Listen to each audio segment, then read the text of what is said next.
Hey there. Hi. This is Dr. Charles, and this is the video recording of Creative Design Thinking. So, this is basically the first lecture, and this is the first lecture video recording. And I think you'll be able to watch this recording after our first session in class. So, welcome. Now, Creative Design Thinking, what is it? So, this is what it is. Well, hope you all have had a really good, time in the semester so far. I think if you just got started the first week, then welcome to Sunway University.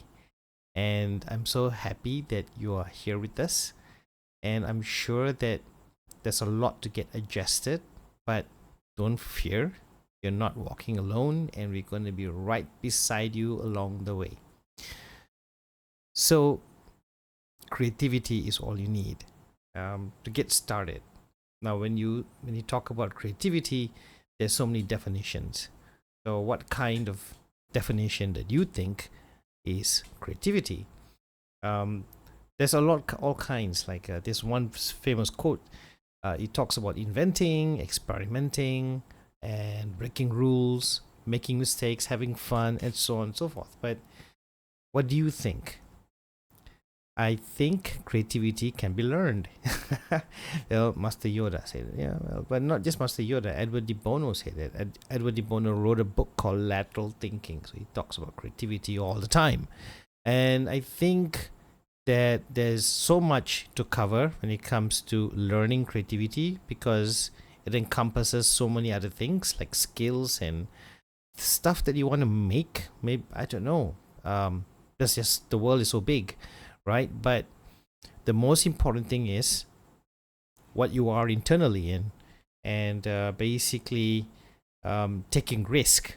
One of the first steps to creating and designing is to take your very first steps of risk. So you have to learn to uninhibit yourself. Like, if you've always been afraid to get started, well, getting started is one of the most creative steps that you'll ever take.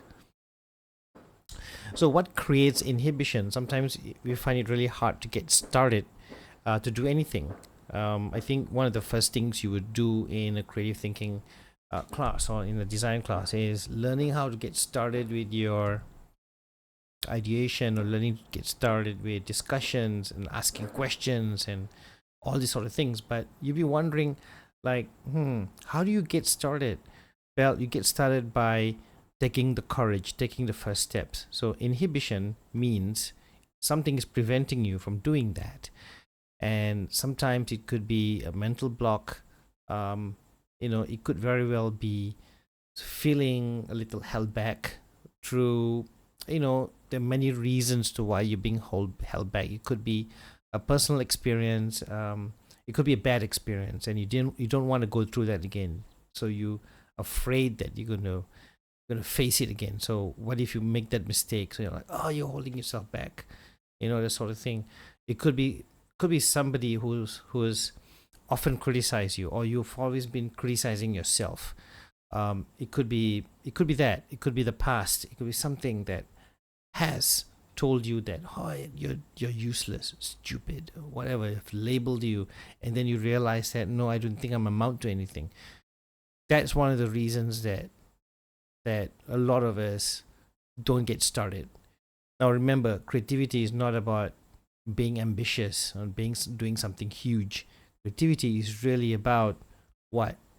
It's about possibilities. It's about attitude. It's about knowing what's coming to you, and you know very full well that in order to be creative, you have to be aware that you're going to be facing lots of obstacles in life. It could be big obstacles, small obstacles, but the most important thing is being aware of them and finding a way to overcome them, finding a way to strategize. And maybe you can't overcome all of it, but maybe learning to take the courage to take the few steps, or the first steps, right?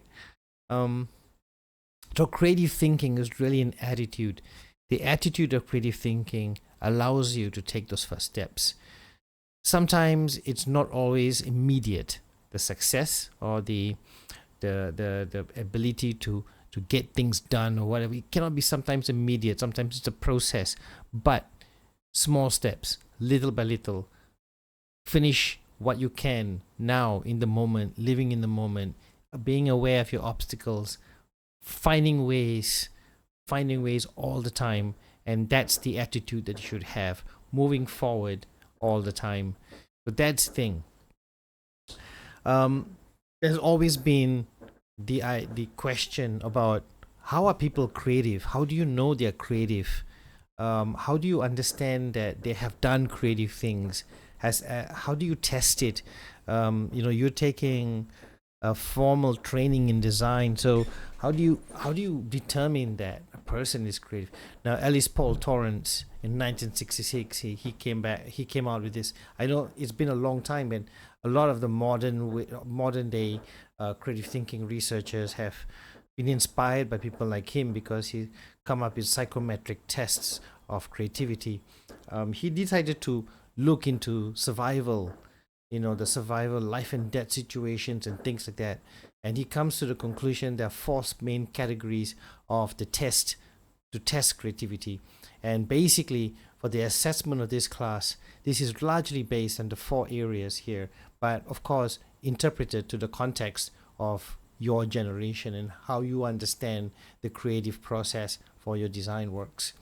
And the four creative areas are fluency, flexibility, originality, and elaboration. So, how do you understand this? Number one, fluency. Fluency is all about finding the right ideas, like quantifying the number of ideas that you got. Okay, so quantifying the number of ideas that you got is important. Fluency tests looks at how many have you managed to get. If there's one particular brief or a need an instruction to design a hat that has a TV screen on it, for example. So how many types of ideas that you can come up with to solve that problem that you want to put a TV screen on a hat? So, for example, this sort of thing. Try to find problems that you want to solve, and then try to see how many ideas can you come up with. So that's called fluency, the number of ideas. And the other one is flexibility. Now, how do you stretch the ideas? From the ideas that you've selected, is there any way to look at it from different points of view? Can you see it from other perspectives? Or how far can you develop the same ideas to how many versions of the same thing? So flexibility is to see how flexible can it be easily be modified, and so on and so forth. So how can you do that? So flexibility is looking how you can stretch the ideas, how you can develop them further, how you can make them into how many kinds of versions of the same thing that you can create.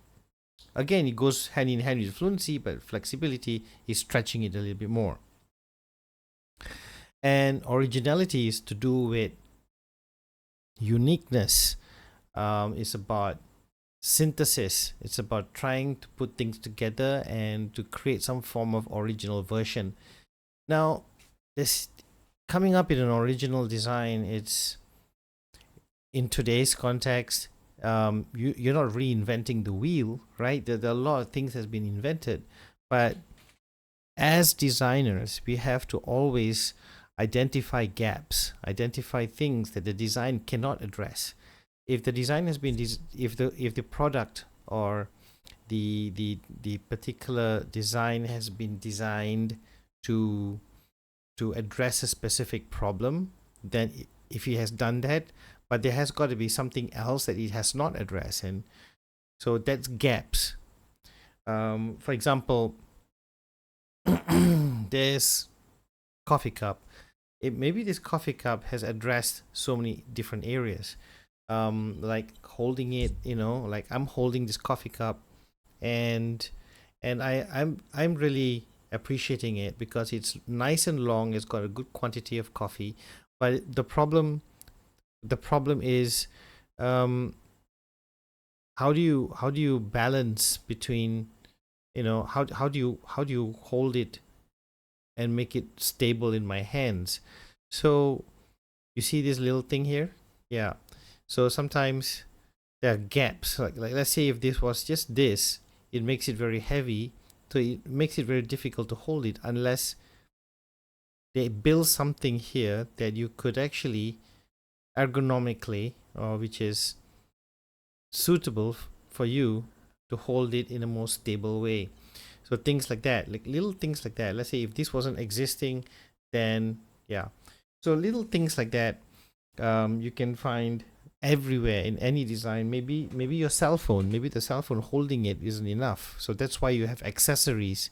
You design lots of different accessories for your handphones, so that you're able to put the handphones and lean it upright or whatever. So there's always gaps in any design, and you need to do something to address those gaps. And when you do address those gaps, you create more original thinking. You create more original versions of the same product. So you always add uniqueness through modifications again, and so on. Now the other one is, it's called elaboration. Well, I think you're not able to see that, so I'm just going to disappear for a while. That's called elaboration. Critical analysis. So it's to do with looking at how it's done. How do you make it better? What are the methodologies needed to make it better? So how do you work on that? How do you basically, elaboration is making it real. Like, how do you make this product real? How do you put it together? What are the systems like? And so on. So that's called elaboration. It's all about the details. Maybe certain details of it can be tweaked, or it can, so because you see, the thing is, right, as you create new prototypes, or if you create new designs, sometimes things can change along the way. So elaboration is all about looking into the details of the design, the details of the idea, and how do you bring it to life? How do you make it real? But at the same time, as you make it real, how do you continuously correct it or amend it? Or how do you also look at it in as a system? Like, how does it work? How does the product works, and things like that. So, and so on and so forth. So um so that's what the four areas are. Okay. Now, fluency, flexibility, originality, and elaboration. Now, the Torrance test of creativity it's mainly measured through observation. Okay. These four areas is always being measured through observation, and looking at the outcome of a task, looking at incidents or events, or a particular project as a whole. Now, there's a lot of observation. There's a lot of detailing, a lot of assessing and evaluation that goes into creative tests, because you have to look at the final versions or the final outcome of the idea or the design brief. Now, there are all kinds of psychometric creativity tests for many reasons and goals, but it's really up to you to select what creative triggers work for you. Now, psychometric tests, psychometric tests are important, because when you do designs, when you create designs, or when you draw or anything, we do anything creative, these psychometric, these particular four areas, like we call it the Torrance test of creative thinking, TTCT. All right. I I use the acronym TTCT, but that's up to you. I call it the creative test. We just call it generally creative test because you can look at these 4 areas and maybe you can redesign a creative test to test yourself. But just saying that something like that would be good to see how did you do it, because you see the when you create a drawing, when you create something, when you do something creative, you need to understand the workflow. Now, when you understand the workflow, for example, how you got started, okay, maybe you started out by imagination and then translating it as a sketch, and then from a sketch into something and into something, and so on and so forth, and then how it becomes a real design, how the design comes to life. Now, the test will assess how did you do the translation, how did you do the sketching, how many sketches have you got, get it? And then flexibility, how do you how do you work on that particular idea, the selected idea that you have from all that 25 ideas that you got, you selected one or you shortlisted 3, and how did you stretch those ideas and how do you continue to develop it? So it's a reflective process, right? And then once you have finalized one particular idea, then you are looking into how original is it. Have you solved the particular problem or the gaps that existed, the design gaps? So then that's how you determine its authenticity or its originality. Then after that, how do you make it work? That's elaboration. Now the details and things like that. How the final design look like? So all that is called the workflow. It's kind of system workflow that you use to work for your design. But you got to reflect. This reflexive process is incredibly important. It's so important for you as a designer. It's so important for you to reflect, to see how you did it, because by doing so, you can make it better. Maybe your workflow or the way you have done it from the start can be improved.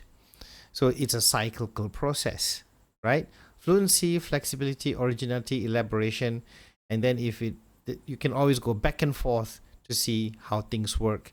So this is how it's important for you to do that. Now, creative triggers are there all the time, and you got to understand what creative triggers work for you to get started in that creative workflow. Excuse me. Now, this creative workflow is very important. First, you're going to get triggered. You got to get triggered. So what triggered you? Okay, what triggered you to get started? Now, let's say if you got a design brief, now you got to trigger yourself. Okay, there are lots of different creative triggers list.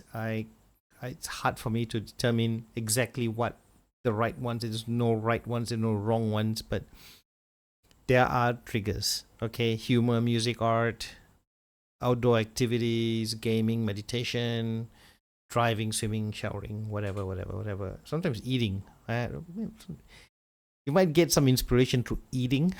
So I don't know. Eating, maybe sports, drinking coffee, or listening to music. I haven't put those there, but again, you've got a huge list of triggers. And let's pick one. Maybe humor.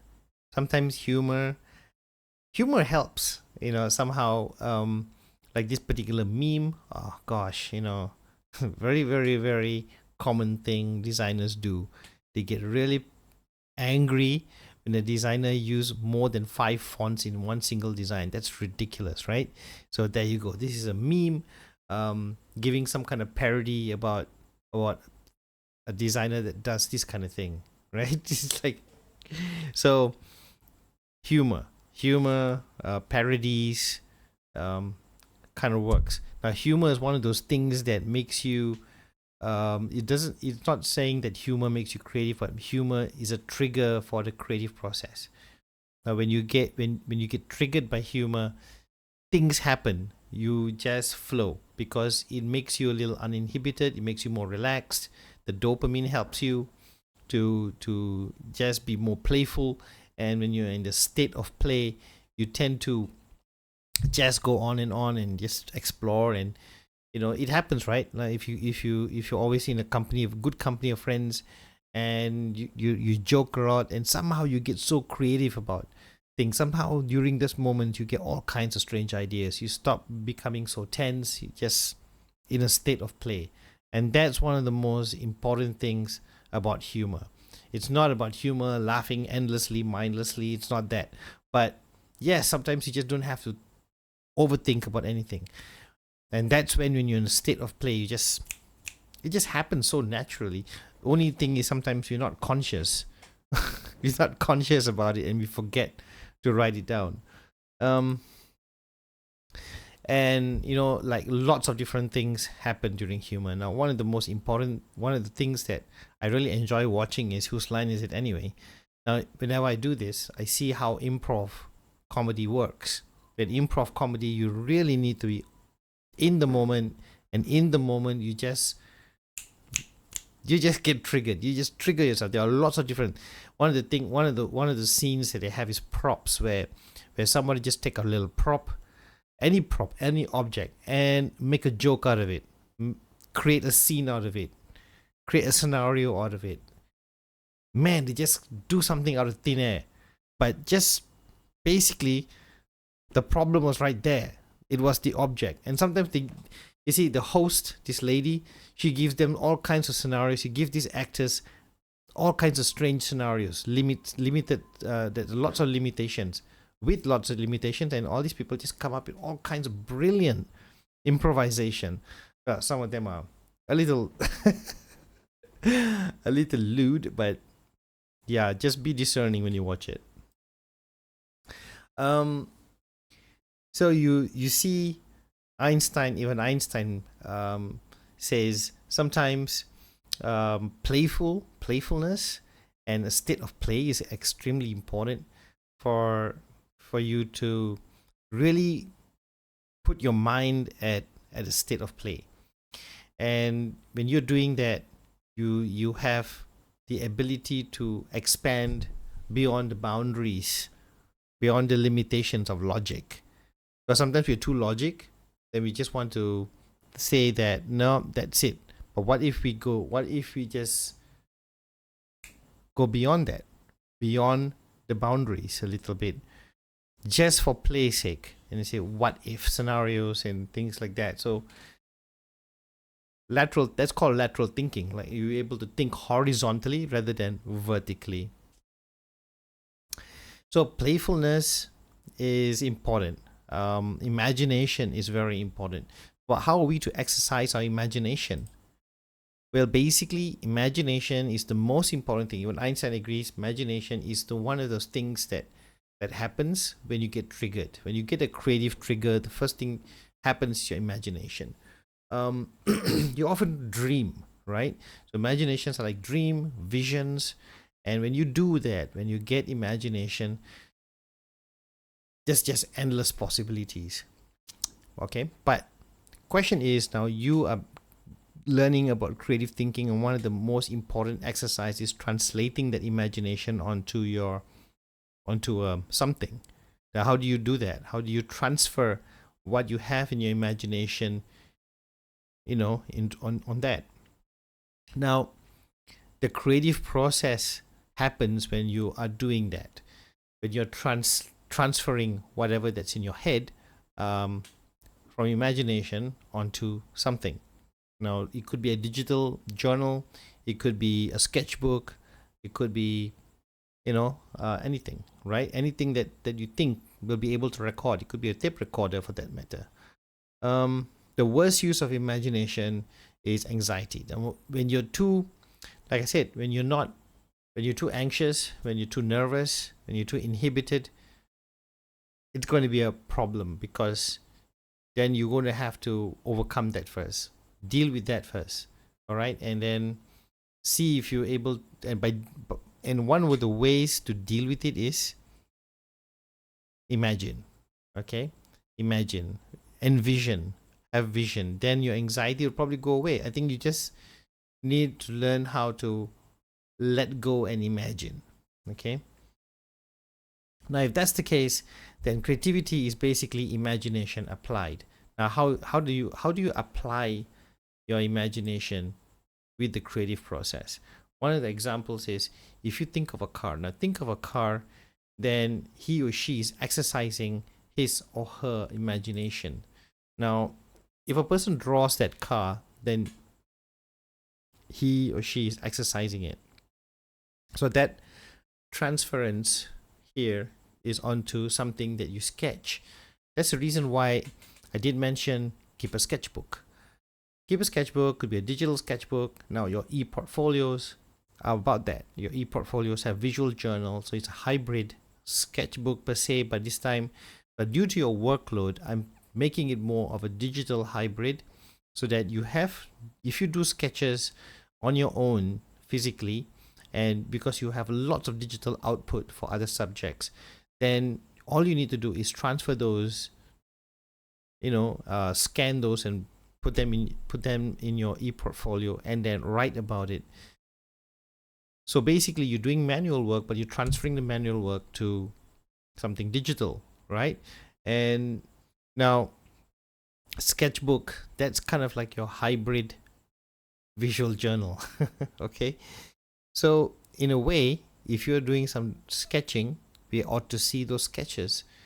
So now if you're sketching that car and you can see a concept sketch of that car, therefore this is definitely a creative process.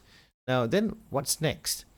Now, once it has become a reality, okay, once the car has been built, all right, the car may undergo some improvement and probably some redesign.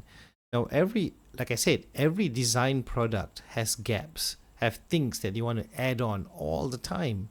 Why do you think they like to modify cars all the time? Because there's always something that you want better and better and better. You want something to be always done better. We always are creatures of improvement, of development. We're never fine with something. We're never satisfied with one thing. No matter how much money and effort has been put into the design, it'll never be enough. Ironic, isn't it? So this is the transformation called innovation. Now, whenever you do that, it's like flexibility side, right? Like if you continue to develop and add value to the design, it's really about innovating it. So innovation is about adding value. Innovating is like stretching the design, stretching the idea further, addressing those gaps that's in this design. What are those gaps? And then you keep addressing it. That's called innovation. Sometimes innovation is about reverse engineering, right? And when you find gaps, you reverse engineer it. For example, if you see, that person created he designed that poster looks amazing. Okay, that graphic design poster looks amazing. Everybody loved it. So then, how is it so effective? It must be that layout. Something about the layout. Something about the use of color in the typography looks so attractive. I'm gonna reverse engineer it and try to understand this. I want to break it down apart. I'm going to do some surgery on that design and find out what made it really good. And I'm just going to learn from it. But there's something else I can do better. So I'm going to learn from what this person did. I'm just going to make it even better. I'm just going to make a series, and I'm just going to make them all connected.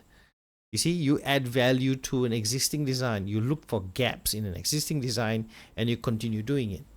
So that is called innovation. So you continue to innovate. We always have to innovate. And when we continue to improve that design, then it becomes a much something different or something unique. So basically, the imagination is all about the vision. Okay, the imagination is all about the vision. And then after you have transferred, the process of transferring or translating the mental imagery onto a document, which is sketching or drawing, now that's the creative process. So you can see this little pyramid that connects all this process together. Then bringing it to tangible outcome. All right. Now that's called innovation. A major oops there because the N has gone down. I'm sorry. But then it connects back to the imagination. So imagination, creativity, innovation. So they are connected. Yeah. So you can see. So now you can see these. They all three are connected: imagination, creativity, and innovation. Now, our education system constantly needs imagination to enhance teaching and learning experiences. Our education system always need that. They always encourage you. But our system also needs imagination. When you want to improve something, now design is not often a thing or a product or a drawing or anything. Design can be pretty much a system. And that's amazing thing about educators. Educators are constantly thinking of the best frameworks, the best ways, the best workflow, the best ways to address specific problems, and they do it through design thinking. Yeah, and we'll be talking about design thinking later on this semester. So there are examples of individuals that has translated their imagination to reality. Now, who are these individuals? Now, these are sort of just examples. They can be renowned individuals. For example, like Abraham Lincoln. Abraham Lincoln is one of those people who often imagined, and because he's a well-learned man, a person, and he has read so many books, and of course, he's got his own personal conviction about values, good values, and he was a religious man too. But he firmly believed that racism is absolutely wrong and slavery is absolutely wrong. And he often imagined abolishing slavery and saying everyone is made equal. So he's a visionary, but what triggered their creative process? The imagination, right? Martin Luther King was one of those persons who's always envisioned that during the civil unrest in America, and where there was one time in America where there's lots of segregation of people of color and white people. So he's one of those people. There are a number of people who have fought for equal rights, and he's one of those who has successfully did it. But he was martyred for it. Yeah, but because of his sacrifice, you can see people are coexisting better. There's always going to be tension, but at least they are standing by the very thing, the very principle some of these people have stood for. And this came from, again, their dreams, their imagination. And Nelson Mandela was in prison for what, 27 years? Was it 27 years? 22 years?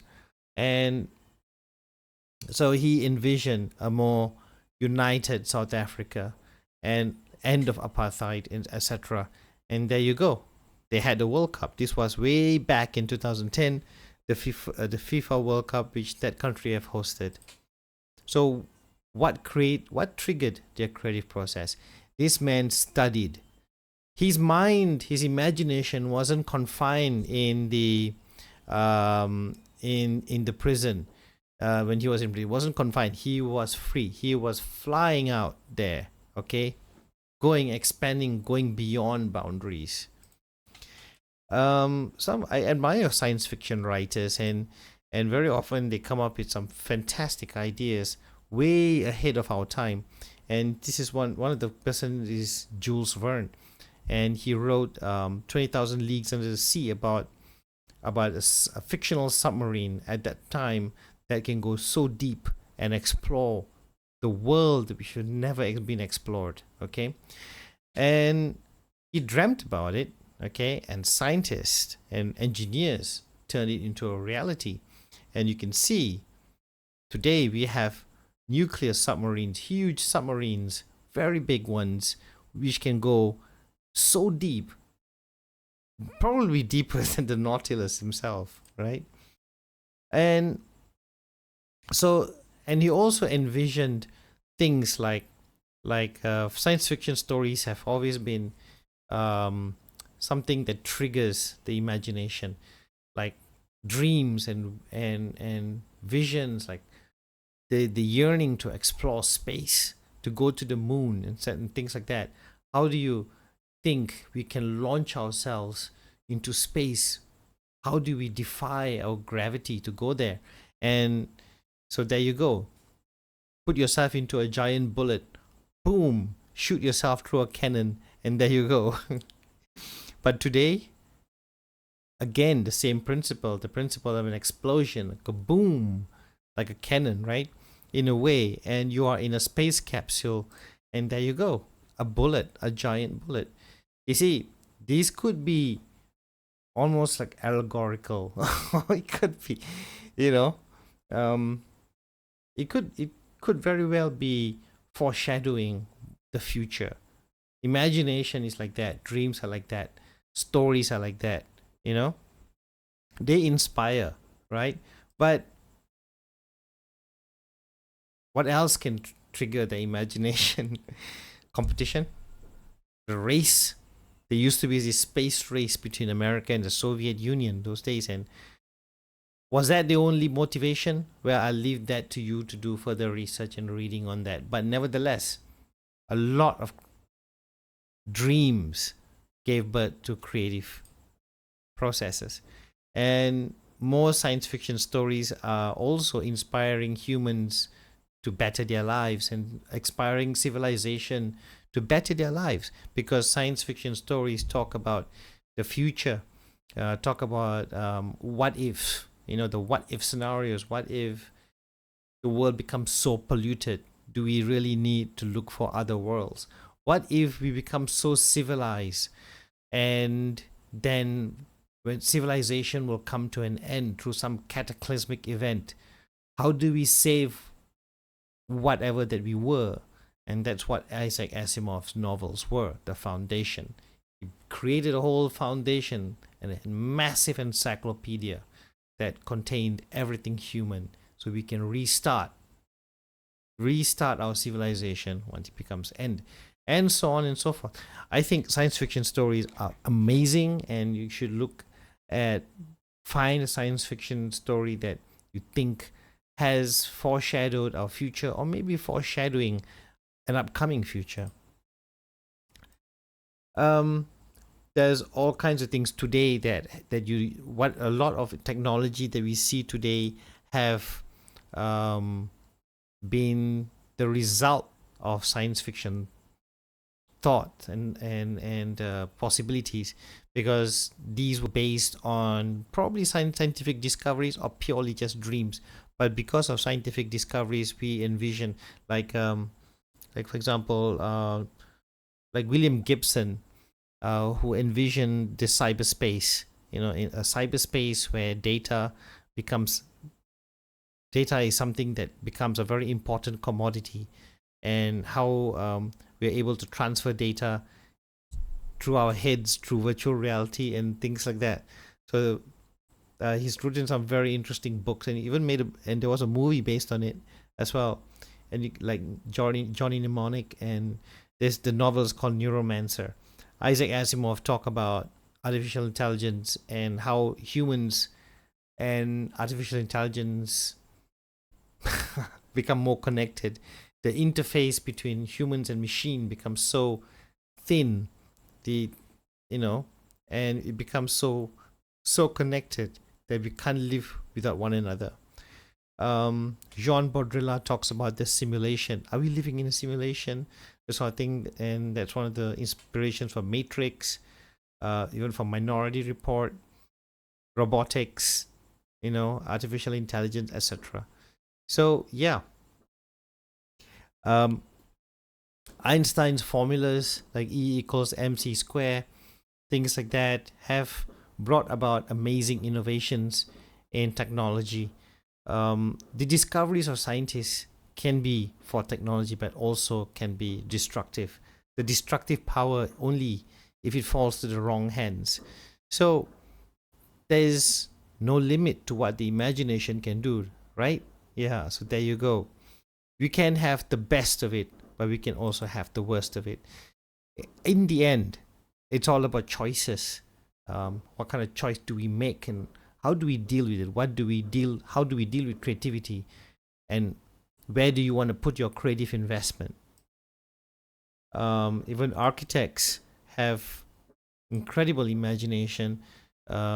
He's a legendary architect, Frank Lloyd Wright, and he envisioned a house and a habitation space and nature coexisting. So that's why he created a house called the Falling Water. It's one of the wonders in the architecture world. The Falling Water is one of the interesting things where a river runs through the house, and it's incredible. George Lucas have pioneered a lot of things through his visionary storytelling, but not just that. He pioneered the use of technology for creating stories, technology for filmmaking, and so on and so forth. And also, he created the world of storytelling inspired or indirectly creating a statement or showing, informing all of us about good and evil, and also the system, rebels against the system, and things like that. So these are not just entertainment, but these are all specific statements trying to tell us we can fight oppression, that sort of thing. Yeah. So in a way, because this is all post World War II, and I think a lot of this is trying to educate the newer generation about the terror of something like the Nazi occupation, or let's say if you have some kind of imperial or evil empire ruling us, that are these what and he's trying to mirror what happened in World War II. So that's the reason why you see some of the footage, the dog fights in Star Wars are kind of like taken from World War II, inspired from World War II, actual footage and things like that, and propaganda posters, etc. So yeah, he's probably making a statement, but he also have created new things. J.K. Rowling, she created a whole fantasy world. But what is wrong with the real world? It's okay to ask that question. Now, the fantasy world is one thing, and the fantasy world represents hope to her, because the fantasy world is to do with the imagination, and there's no limit to what the imagination can do, even under oppression, because Harry Potter lived with the Muggles. The Muggles here, you know what the Muggles are? They are people who have no magic, but they were really oppressive. His Muggle relatives, they were really oppressive, and but his only hope was the world of the magical world, basically, his magical world, right, and so on. Um, Graphic designers have often quoted about art, and why imagination is so important. But imagination is not only important. Imagination gives birth to design, and design becomes functional too. And that's the thing. Design can become a kind of a fashion. Design can become not just functional, can be a trend. Now, one of the important things about graphic design and the world of design, we are the trend makers. We create trends. You are going to create new trends and new ways of seeing. And like Stefan here, he looks at very natural, very, contemporary trendiness, and to do with expressing yourself, etc. And David Carson is one of those people who also very trendy, trying to create new trends, but very grungy as well. And so David Carson was one of those people who created these grungy designs, and incredibly inspiring. But he knew the rules. before he knew how to break it. But it works. Yeah. Vivienne Westwood, one of those fashion designers I often admire. I mean, for her age, coming up with something like that, it's incredible. Absolutely love it. It's so playful, and I think, and it's so rebellious, it's so controversial, and I absolutely like it. So yeah, there's one also good example of creating trends, being a trendsetter, trend maker.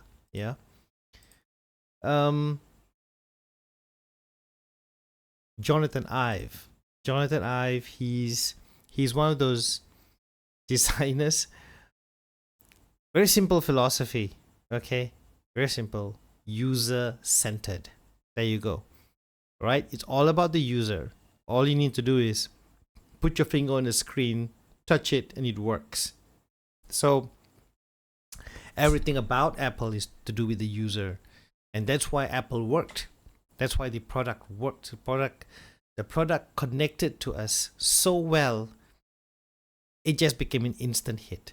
The newer designs just never fail to captivate our imagination. And right now, it's all about how it's so interconnected. Each of the devices connecting to everything, whatever we need. You have something, at AI and things like that. So the designs are incredible. They're not just appealing. They're just clean. They're appealing. They're trendy. Again, trendy designs. So one of the most trendiest product design I've ever seen. But they are the ones. They were the first to set such a trend. So design is not what it looks only, but it's how it works. So how it works means, again, it boils down to something very much to do with user centeredness. So that's what Steve Jobs is all about. People, right? From the early days, who knows? Did they expect something like this to be so successful? Right? The same thing can be said for Windows. When Bill Gates at that time, I mean, look at him and his buddies over there, the Microsoft Corporation. Look at them, right? They look like they didn't get out much, but look at how successful they are, right? Again, they didn't just create a system that works, but again, creating a trend. So Windows had a natural way of creating things that we rely on. So they're more focused on how things are working for us, for for work, for everything, right? So there you go. So again, if I mean, there can be a lot more to look at from the past and future and current, and everything boils down to the imagination. Everything boils down to how we use our imagination and how are we at the state of play. And being in the state of play is so important. We often need to understand that